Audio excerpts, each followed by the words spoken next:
बोलिए श्री सद्गुरुदेव भगवान की जय। श्री गुरु चरण सरोज रज निज मन मुकुर सुधार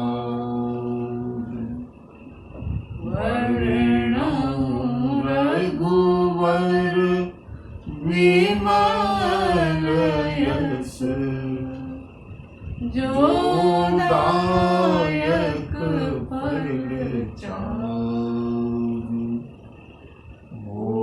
बुद्धिहीन तनु जानिके सुमिरहु पवन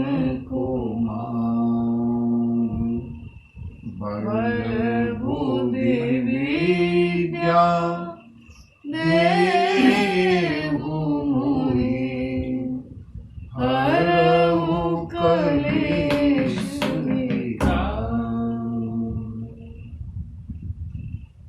प्रेम के साथ 2 बार भगवान नाम संकीर्तन, तत्पश्चात प्रभु की प्रेरणा के अनुसार प्रभु कथा का श्रवण और गायन करेंगे। भगवान नाम संकीर्तन।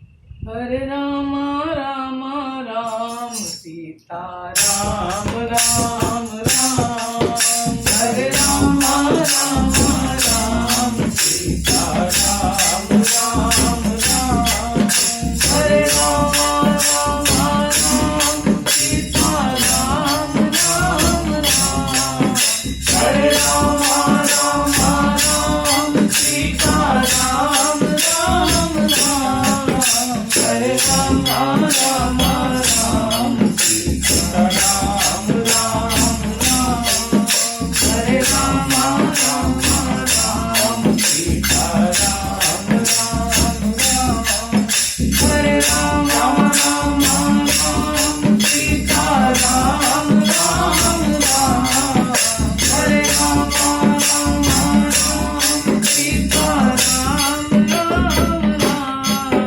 हरे राम राम राम सीता राम राम राम, हरे राम राम राम सीता राम राम राम, हरे राम राम राम सीता राम राम राम, हरे राम राम राम सीता राम राम राम,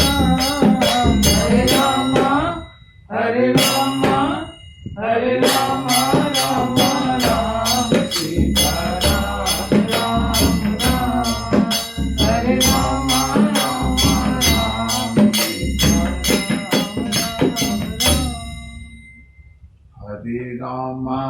राम राम सीता राम राम, हरे राम राम राम सीता राम राम राम, बोली सियावर रामचंद्र की जय, बजरंग बलि की जय, बाबा विश्वनाथ की जय। मंगल भवन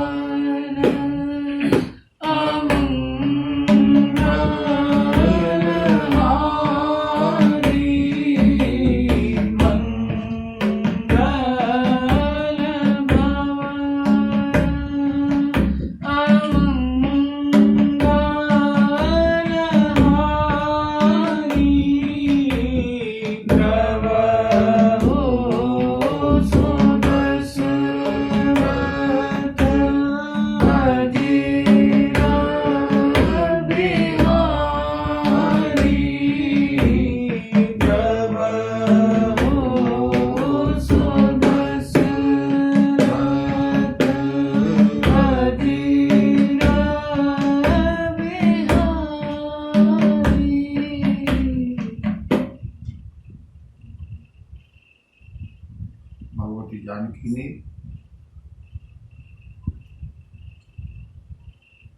लक्ष्मण रेखा का उल्लंघन किया है। लक्ष्मण रेखा का मतलब मर्यादा का उल्लंघन किया है। जो मर्यादा लक्ष्मण जी ने बनाई थी, माते वन में अनेक प्रकार के मायावी राक्षस घूमते हैं। प्रभु की आज्ञा आपको छोड़कर जाने की नहीं है, किंतु आपकी आज्ञा को मैं टाल नहीं सकता। कृपा करके आप इसी सीमा के अंतर्गत रहें। लक्ष्मण गए हैं और उसी समय मायावी रावण आया है, भगवती जानकी से भिक्षा की याचना की है। अंदर प्रवेश करना चाहता है रावण, लेकिन लक्ष्मण रेखा को लांघ नहीं पाता। रावण ने मां जानकी से बाहर आकर के भिक्षा देने के लिए कहा है, और जैसे ही पराम्बा मां वैदेही ने लक्ष्मण रेखा का उल्लंघन किया, रावण ने अपना विकराल रूप दिखाया है, अपना नाम सुनाया। देवी सीता पुनः लक्ष्मण रेखा के अंदर जाना चाहती हैं, लेकिन तब तक विलंब हो चुका है और रावण ने बरबस ही भगवती जानकी को पकड़ा है।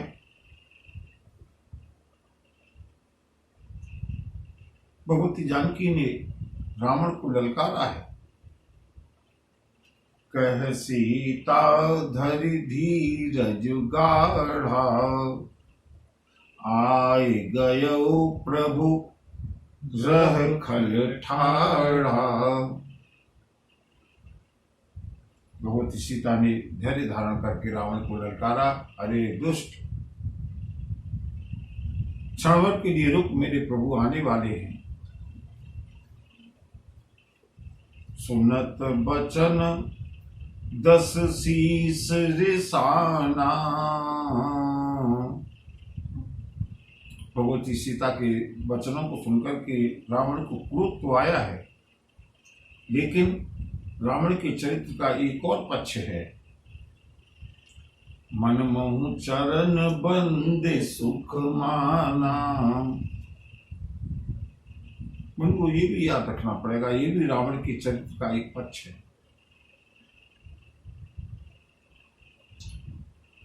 रावण को लगभग इस बात का भरोसा हो गया कि ये कोई साधारण स्त्री नहीं है। आदि शक्ति समझ करके रावण ने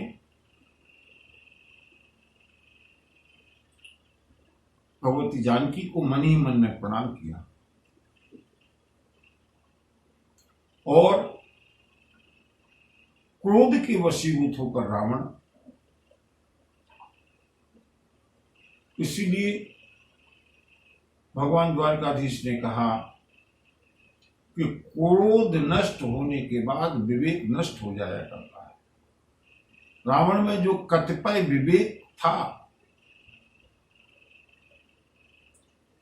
वो काम और क्रोध की प्रधानता के कारण नष्ट हुआ। जबरदस्ती उठा करके अपने रथ पर बिठाया है, लेकिन भय के कारण रथ हाँकने में भी उसको भय लग रहा है, रथ नहीं हाँक पा रहा। भगवती सीता ने विलाप करना प्रारंभ किया, राम सिया राम सिया राम जय जय राम, राम सिया राम जय जय राम।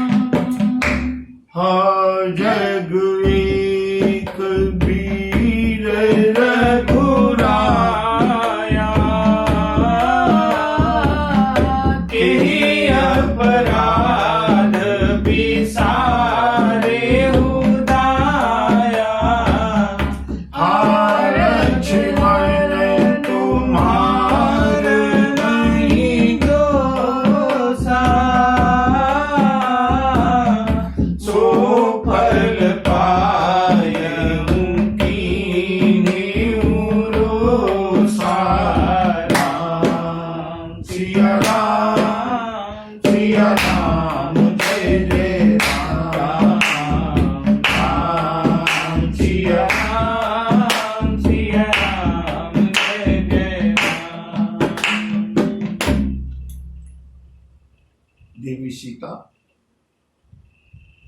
विलाप करती हुई, हे लक्ष्मण, तुम्हारा दोष नहीं है, तुमने तो जाने के लिए मना किया था, लेकिन मैंने जो अपराध किया, मैंने जो क्रोध किया, उसका फल आज मुझको मिल गया।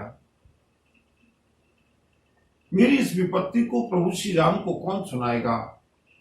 अत्यंत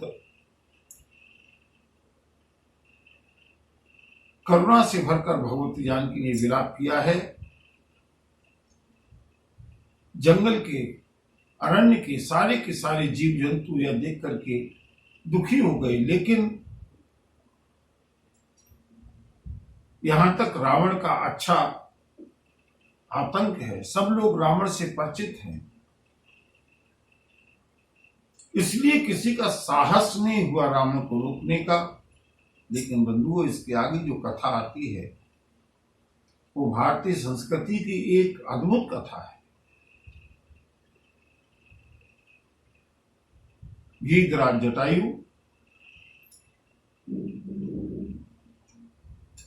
मनुष्य किस तरह से अपने कर्म से सदगति प्राप्त कर सकता है, मुक्ति प्राप्त कर सकता है, केवल और केवल कर्म के आधार पर। गीधराज सुने आरत बानी, रघुकुल तिलक नारी पहचानी, अधम निशाचर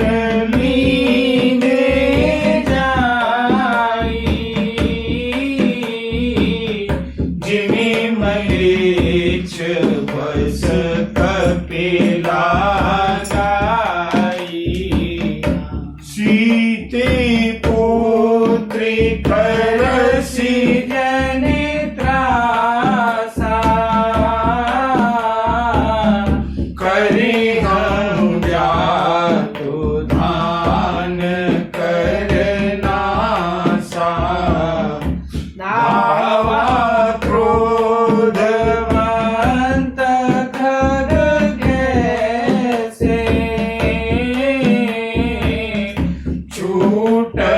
पवि पर्वत कहूँ जैसे, राम सिया राम जय जय राम राम सिया राम जय जय राम।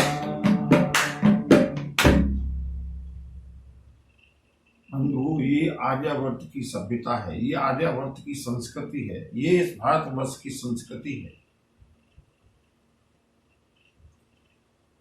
गीधराज सुने आरत वाणी, अभी मैंने बताया था, कुछ दिन पहले ही गीधराज जटायु से प्रभु श्री राम की भेंट हुई थी। गीधराज सन भेंट भई, बहुविध प्रीति दृढ़ाय। और जिस समय प्रभु श्री राम की भगवती गीधराज जटायु से भेंट हुई, उस समय भगवती जानकी साथ में थी। जब वैदेही विलाप करती हुई रावण के रथ पर बैठ करके जा रहे हैं, गीधराज जटायु ने पहचान लिया, रघुकुल तिलक नारी पहचानी, ये तो बेटा राम की बहू है, ये तो मेरी पुत्र वधू के समान है।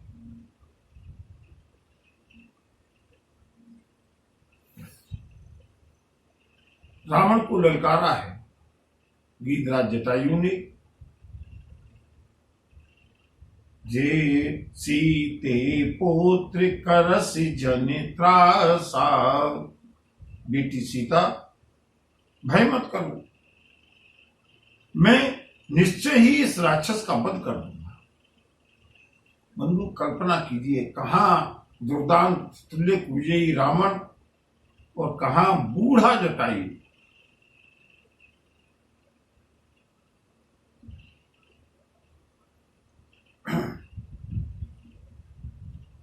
इसे कहते हैं कर्तव्य का भान। जटायु को मालूम है कि मैं रावण का प्रतिकार नहीं कर पाऊंगा, लेकिन यथाशक्ति बुराई को कैसे रोकने के लिए प्रयास करना चाहिए। बंधुओं, ये हमको गीतराज जटायु के चरित्र से सीखना है। और मैं कहता हूं आज देश में इस चरित्र की बहुत अधिक आवश्यकता है।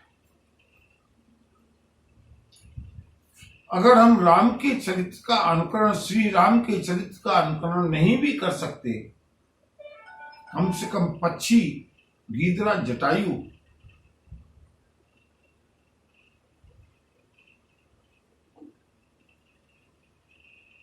इसके चरित्र का अनुकरण करें।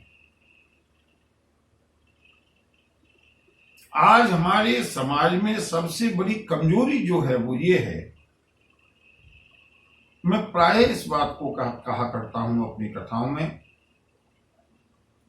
कितनी ही कलयुग की प्रधानता हो, कितना ही बुरा समय आ गया हो, लेकिन आज भी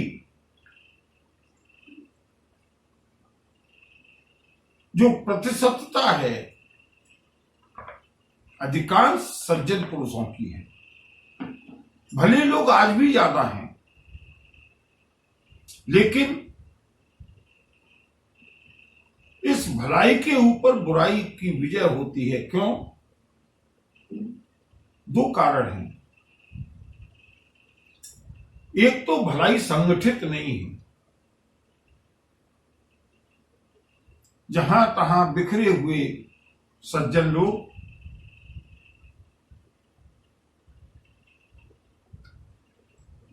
दूसरी बात स्वार्थ की प्रधानता है।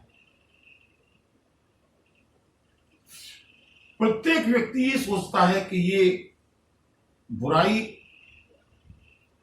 पड़ोसी के साथ हो रही है, हमारे साथ नहीं हो रही, इसलिए हमको इसमें कुछ लेना देना नहीं है। भले लोगों की, सज्जन लोगों की संगठन की कमजोरी का लाभ बुरे प्रवृत्ति के लोग उठाते हैं। साहस का अभाव, और इसका नतीजा ये होता है कि आज जो बुराई किसी एक व्यक्ति के ऊपर हावी है, कल वो किसी भी दूसरे व्यक्ति के ऊपर हावी हो सकती है, क्योंकि बुराई इस बात को जानती है कि सज्जन लोग इकट्ठे नहीं होते।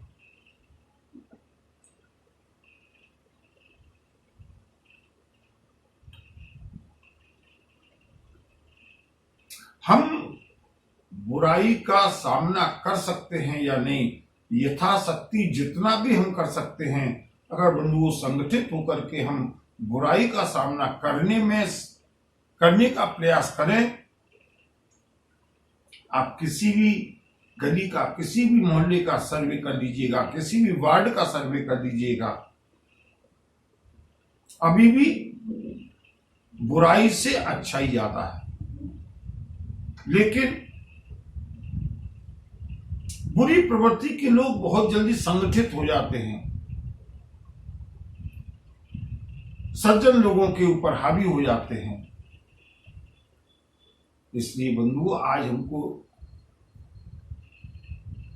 गीतराज जटायु से कुछ सीखना है। जटायु को मालूम है कि मैं प्रतिकार नहीं कर पाऊंगा, लेकिन जब तक सामर्थ्य है,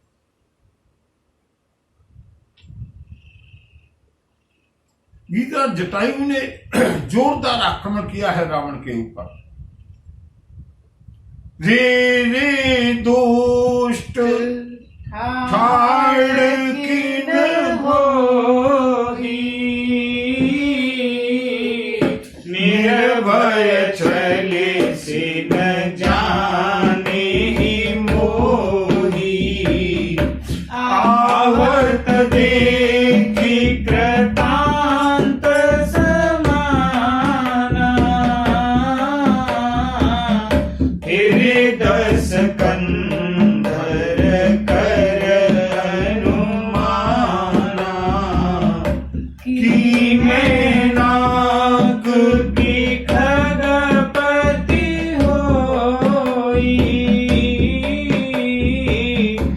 राम बल जान सहित पति सोई राम सिया राम सिया राम जय जय राम राम सिया राम जय जय राम। गीता जटायु ने ललकारा है रावण को, रे रे दुष्ट ठाड़ किन होई। ये है चरित्र का बल। एक बूढ़ा पक्षी त्रिलोक विजयी रावण को, जिसने के देवताओं को भी जीता है, उसको ललकारता है। तू निर्भय होकर के जा रहा है, क्या मुझको जानता नहीं?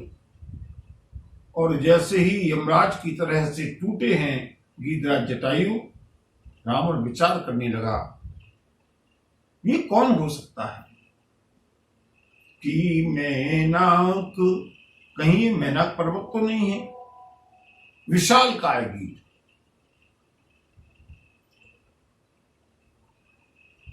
या कहीं ये पक्षियों के राजा गरुड़ तो नहीं है?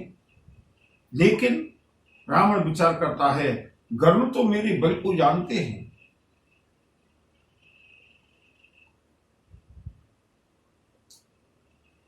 विष्णु के साथ, विष्णु भी मेरे बल को जानते हैं, नारायण भी मेरे बल को जानते हैं, और उनका तो वाहन है गरुड़। मुझसे टकराने का दुस्साहस आज कैसे कर सकता है? और जैसे ही गीधराज जटायु निकट आए, रावण को हंसी आई, अरे ये तो बूढ़ा जटायु है। रावण ने युद्ध करने के लिए अपनी गदा को निकाला है। रावण और गीधराज जटायु के बीच में भारी द्वंद्व युद्ध हुआ। सुनत गीध क्रोधातुर धावा कह सुन रावण मोर सिखावा तजन जान की कुशल ग्रह जाहू नाही तस होई यही बहु बाहु राम रोष पावक अति घोरा होई सकल सलभ कुल तोरा राम सिया राम जय जय राम राम सिया राम जय जय राम।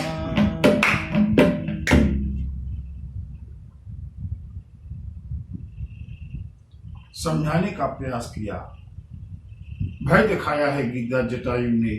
अरे रावण, ये आर्यावर्त की भारतीय संस्कृति की शान है, ये भारतीय नारी है। छोड़ दे रावण इसको, तू जानता नहीं, अगर तैने इनको नहीं छोड़ा ना, ये मेरी बेटी ऐसी है। मेरे होते हुए तू जानकी को ले जा नहीं सकता। अगर तूने जानकी को नहीं छोड़ा ना, राम की क्रोध में तू जल करके भस्म हो जाएगा।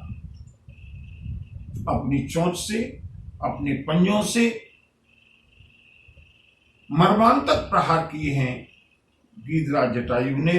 और बंधुओं, आपको ये जानकर के आश्चर्य होगा कि उस दशानन रावण को गीधराज जटायु के आघातों से मूर्छा आ गई।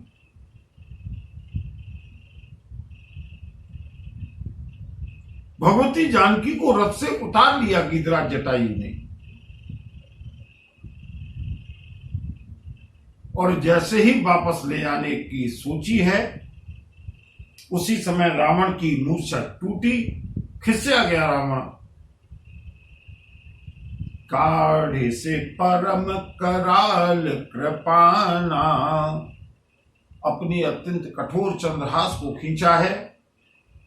काटे से पंख, गीधा जटायु के पंखों को काट दिया। पराखग धरनी, सुमिर राम करे अद्भुत करनी।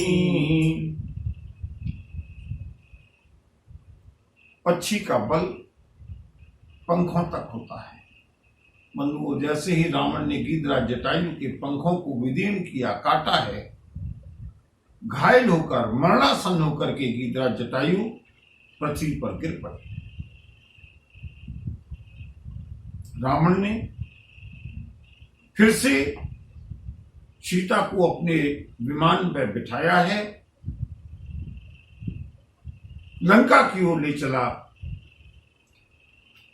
किष्किंधा के ऊपर से, ऋषिमुख पर्वत के ऊपर से होता हुआ विमान जैसे ही निकलने लगा, गिरि पर बैठे कपिन निहारी, कहे हरि नाम दीन पटडारी। राम सिया राम जय जय राम।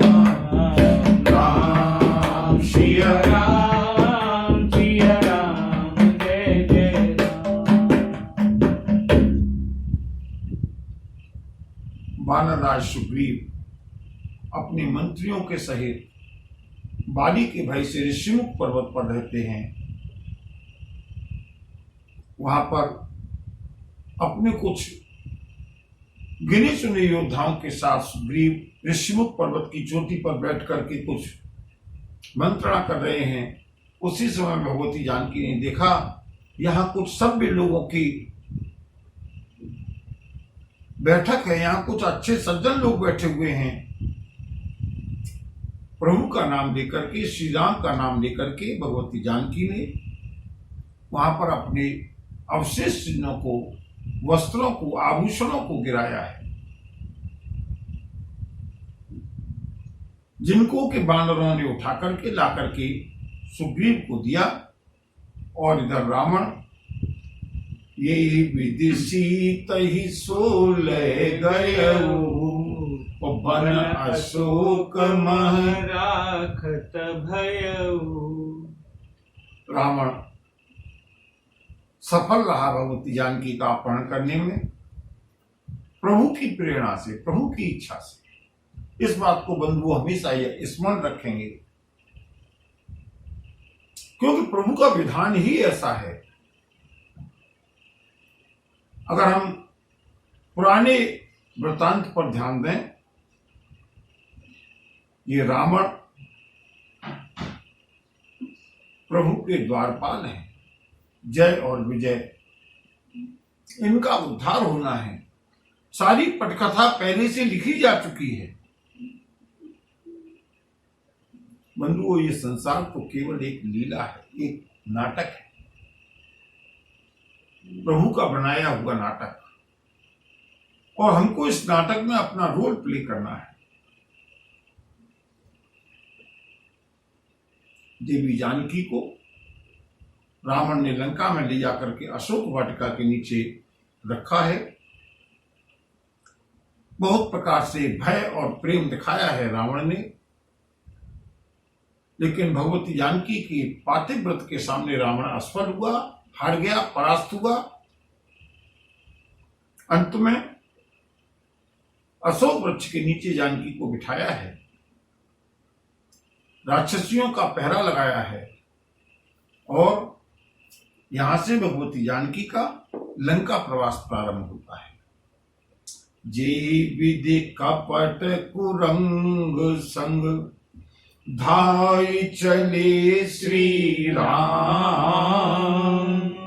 सो छवि सीता राखी उर, रटते रहते हरि नाम। भगवती जानकी प्रभु की उसी मनोहर झांकी को जबकि जानकी जी की कहने पर प्रभु श्री राम उस कपट मृग के पीछे दौड़े थे, उस झांकी को हृदयंगम करके प्रभु श्री राम का स्मरण करते हुए, जप करते हुए अशोक वाटिका में अशोक वृक्ष के नीचे बैठी हैं और बंधु यहां से भगवती जानकी का लंका का प्रवास प्रारंभ हुआ। उधर मारीच का वध करके प्रभु श्री राम लौटे हैं। रास्ते में लक्ष्मण जी को जब जाते हुए देखा, श्री राम को बहुत चिंता हुई। रघुपति अनुजहि आवत देखी, लक्ष्मण ये तुमने अच्छा नहीं किया, आज तुमने इतनी बड़ी लापरवाही कैसे कर दी। जनक सुता परिहरिहु अकेली, आयु तात बचन मम पेली। लक्ष्मण तुमने आज जानकी को वन में अकेली छोड़ दिया, निर्जन वन में। मेरी आज्ञा का उल्लंघन तुमने कैसे कर दिया। निश्चर निकल फिर नहीं बन माही। श्री राम ने लक्ष्मण को बताया है, लक्ष्मण वो जो मृग था ना, वो कपट का मृग था, वो सोने का मृग नहीं था, वो तो एक राक्षस था। और ये वही राक्षस था जो विश्वामित्र की यज्ञ के में व्यवधान डालने के लिए आया था। बड़ा भयंकर राक्षस था। और जब ये राक्षस कपट करके आया है, इसका मतलब है इसके पीछे राक्षसों की कोई लीला है, कोई षड्यंत्र है। तुमने सीता को निर्जन वन में अकेले छोड़ दिया। अनेक प्रकार के मायावी राक्षस यहां घूमते हैं और श्री राम को अब कहना पड़ा लक्ष्मण से, लक्ष्मण निश्चर निकर फिर वन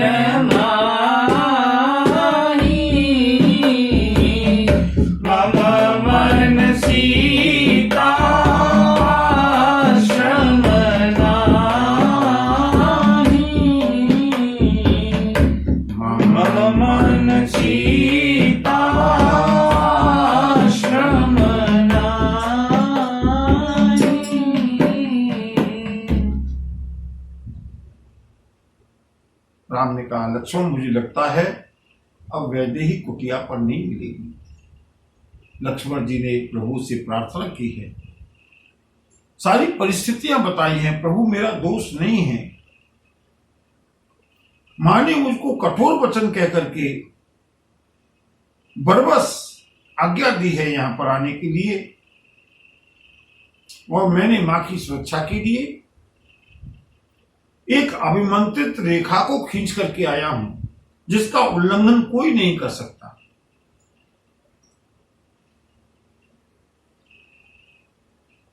प्रभु श्री राम लक्ष्मण के साथ आए हैं कुटिया पर। आश्रम देखे जानकी हीना, भय विकल जस प्राकृत दीना। कुटिया पर आए हैं प्रभु श्री राम। कुटिया को सूना पाया, जानकी नहीं है। और यहां पर प्रभु श्री राम ने एक साधारण मनुष्य की तरह से विलाप करना प्रारंभ किया। हा गुण खाने जानकी सीता, रूप शील व्रत नेम पुनीता, लक्ष्मण समुझाए बहु भांति, पूछत चले लता रूपांति, देखग मृग हे मधुकर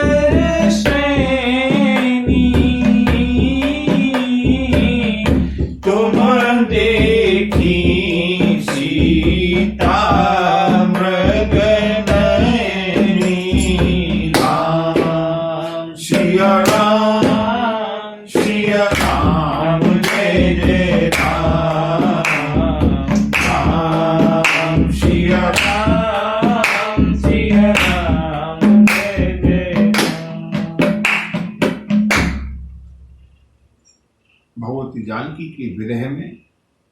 बंधुओं, इसे कहते हैं लीला। ये है सफल नाटक। प्रभु श्री राम की इच्छा के अनुसार ही सब हो रहा है। श्री राम को सब कुछ मालूम है।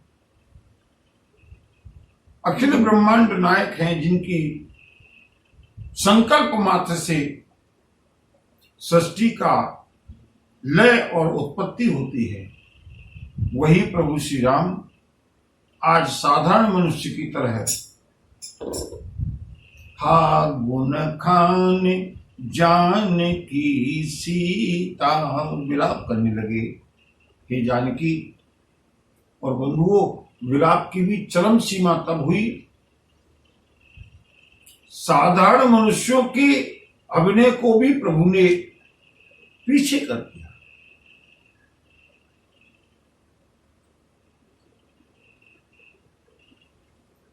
कोई मनुष्य से पता पूछा जाए, प्रभु से वाल्मीकि रामायण में तो महर्षि वाल्मीकि ने बड़ा अद्भुत वर्णन किया है। लक्ष्मण को भी भूल गए श्री राम ये कौन है। सबसे पूछते हैं, किसी ने मेरी जानकी को देखा है?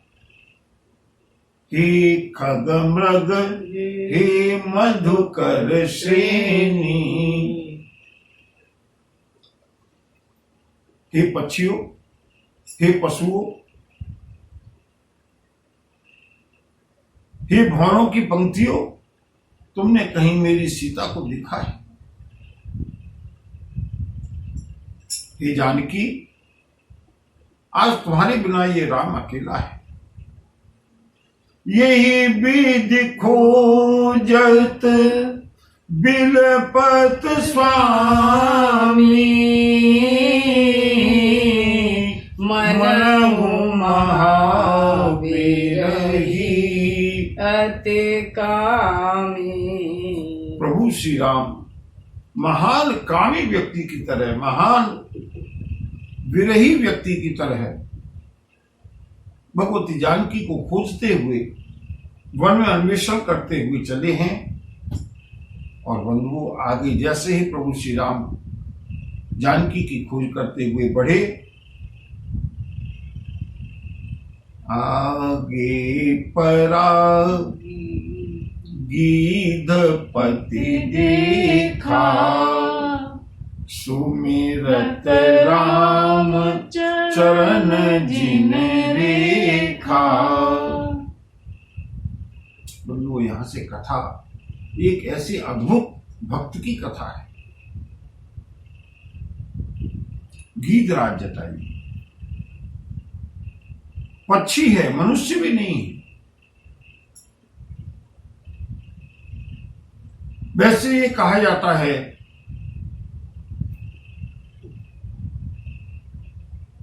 कि सदगति और मुक्ति केवल मनुष्य शरीर में ही संभव है।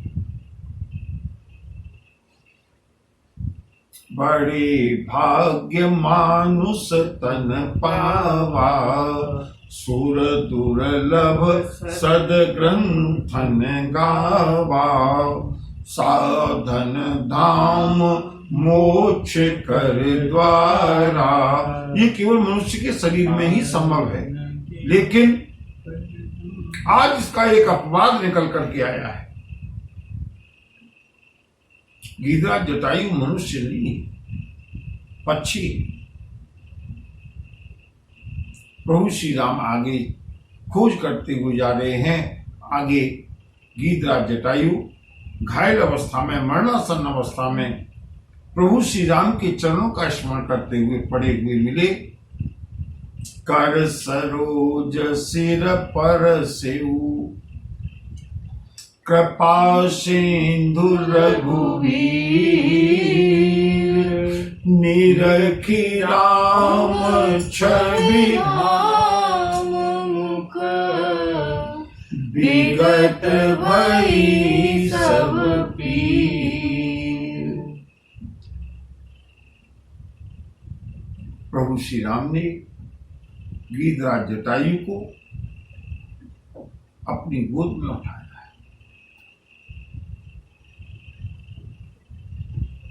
बंधु बहुत सुंदर गीतावली में गोस्वामी जी ने वर्णन किया। राघव गीध गोद लीना, राघव गीध गोद लीना। जीवन में जिसको जन्म मिला है ना, मृत्यु तो प्रत्येक की सुनिश्चित है, लेकिन ऐसी मृत्यु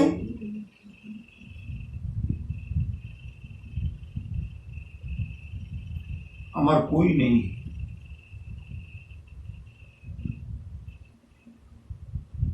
और यह भी निश्चित है कि यह भी ठिकाना नहीं है कि कब मरना है।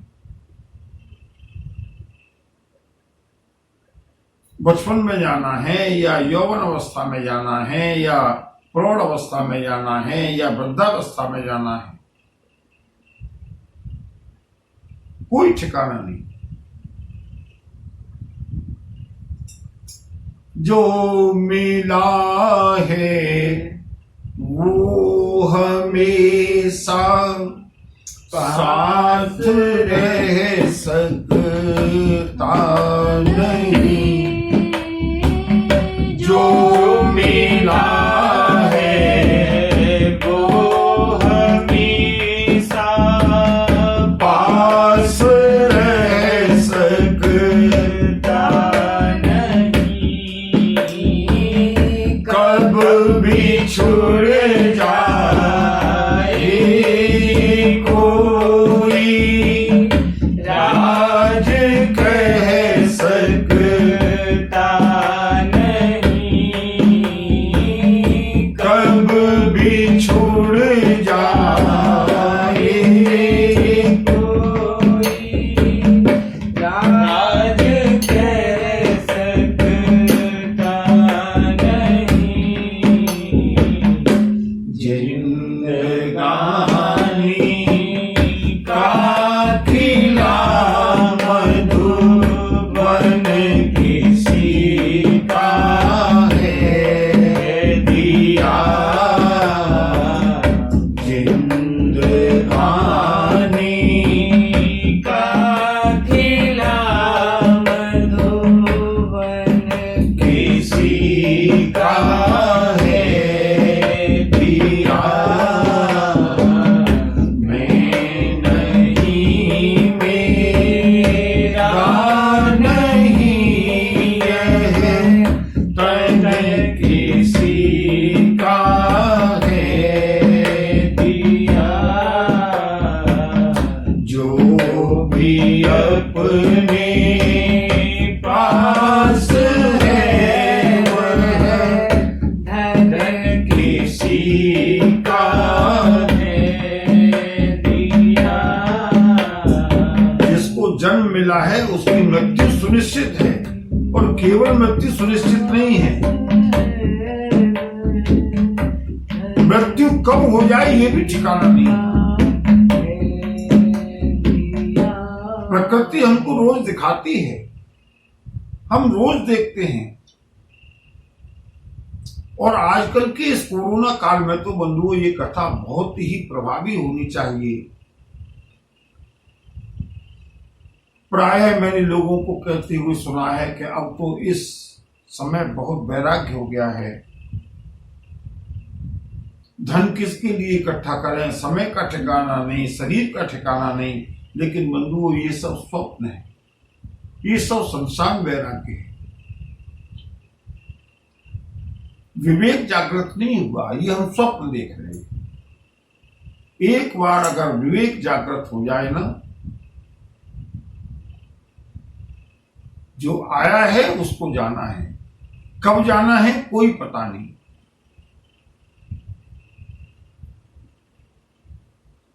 असोचानन्वसोचस्त्वं प्रज्ञावादांश्च भाससे। गतासून गतासूंश्च नानुशोचन्ते पंडिता।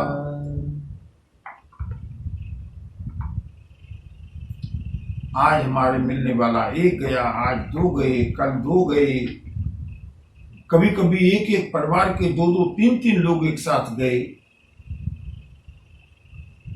देख करके लगता है कि ये सब स्वप्न है, लेकिन बंधुओं अपनी मृत्यु को सुधारने का प्रयास करें।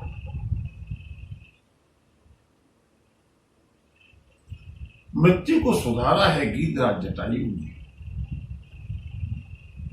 कोई जप नहीं किया, कोई तपस्या नहीं की, कोई वेद नहीं पढ़े, कोई ज्ञान प्राप्त नहीं किया, कोई योग साधन नहीं किया, कोई प्राणायाम नहीं किया, कहीं की तीर्थ यात्राएं नहीं की, कभी व्रत नहीं रखे, मांसाहारी है ये पक्षी, लेकिन कर्तव्य निष्ठा, सच्चरित्रता और प्रभु के प्रति प्रेम।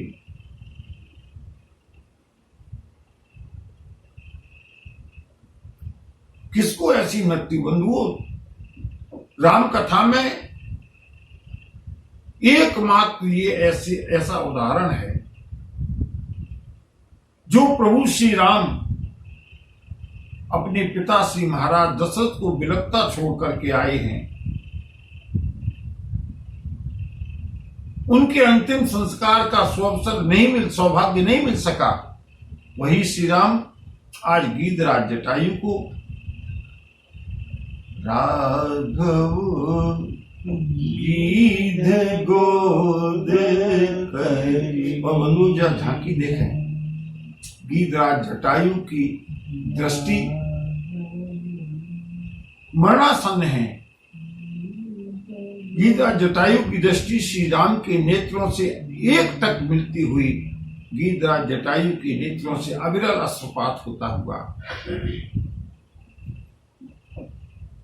सबसे पहले गीधराज जटायु ने कहा, प्रभु इससे पहले कि ये प्राण इस शरीर को छोड़ करके जाएं, मैं तुमको वो पता बताना चाहता हूं। नाथ दशानन यह गति कीन्ही। दुर्दांत रावण ने मेरी यह दशा की है। और ते ही खल जनक सुता हरिणी। उसी दुष्ट ने बेटी जानकी का अपहरण किया है, मेरी बहू जानकी का अपहरण किया है। और बंधुओं सब कुछ बता दिया है यहां जटायु ने। आगे प्रभु श्री राम ने इतने वानरों को भेजा है, कहां कहां भेजा है, लेकिन पूरा का पूरा एड्रेस, बल्कि आजकल की भाषा में कहा जाए जीपीएस के अनुसार डायरेक्शन भी बताई है। कहीं इधर उधर खोजने की कोशिश नहीं मत करना। राम ले दक्षिण दिशि गयौ गुसाई। दक्षिण दिशा में लंका की ओर लेकर के गया है।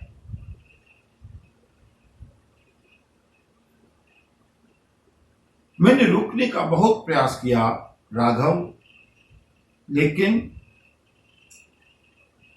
क्षमा करना, मैं अपनी बहू का मान नहीं रख पाया, रक्षा नहीं कर पाया। उस दुष्ट ने मेरे पंखों को काट दिया। अब तक तो राम मुझको मालूम था कि तुम वैदेहिका की खोज करते हुए इधर आओगे, इसीलिए दरस लागे प्रभु राखे प्राणा। चलन चहत अब कृपा निधाना। हे राम, कि वो तुम्हारे दर्शनों की कामना से मैंने अपने प्राणों को जबरन रोक करके रखा है। अब ये प्राण जाना चाहते हैं। प्रभु श्री राम के नेत्रों में अश्रु आ गए। श्री राम ने रोते हुए कहा, गीधराज राम कहा तनु राघव ताता, मुख मुस्काई कही तेहि पाता। श्री राम ने कहा, तात आप अपने प्राणों को रोकिए ना, आप अपने प्राणों को रखिए। आप जैसे सज्जन लोगों की तो समाज में बहुत आवश्यकता है।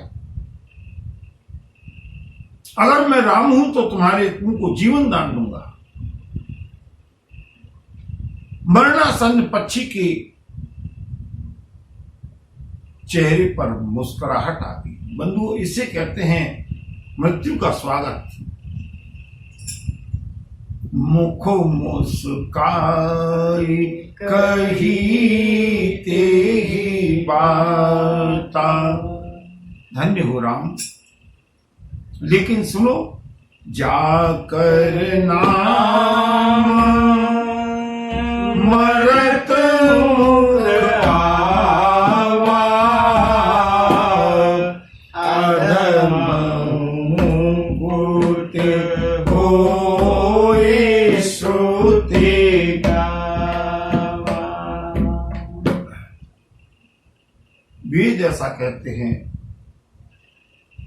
कि मरते समय, अंतिम समय में अगर तुम्हारा नाम जिह्वा पर आ जाए, तुम्हारा स्मरण हो जाए, तुम्हारी वृत्तियां तुम्हारी ओर चली जाएं, तो अधम व्यक्ति की भी मुक्ति हो जाती है।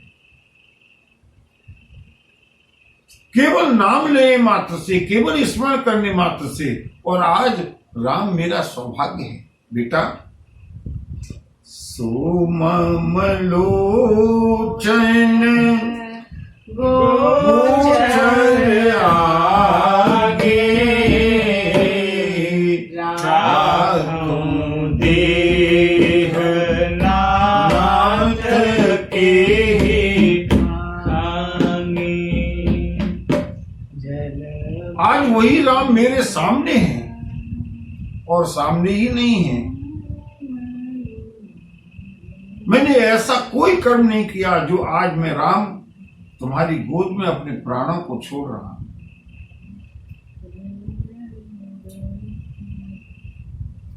प्रभु श्री राम ने रोते हुए कहा, जल भर नयन कहीं रघुराई, तार कर्म निज गति पाई, तात कर्म निज गति पाई। प्रभु श्री राम गिरिराज जटायु को गोद में लेकर के रो रहे हैं। और बंधुओं, कथा का विश्राम तो 2-4 मिनट बाद में भी हो सकता है, लेकिन इतनी सुंदर झांकी। भगवान की गोद में भक्त हैं, अपने प्राणों को छोड़ने के लिए तत्पर। और बंधुओं, मेरा मन कर रहा है कि आज की रात्रि कम से कम भक्त और भगवान का इसी तरह से मिलन होता रहे। गिरिराज जटायु दर्शन कर रहे हैं प्रभु श्री राम के एकटक, और हम भी इसी झांकी को मन में बिठा करके मैं ऐसे स्थान पर इसलिए छोड़ता हूं कथा को, जिससे आज हमारी रात्रि में यही दृश्य, यही झांकी रहे, हमारे कष्ट, हमारी चिंताएं कम हों।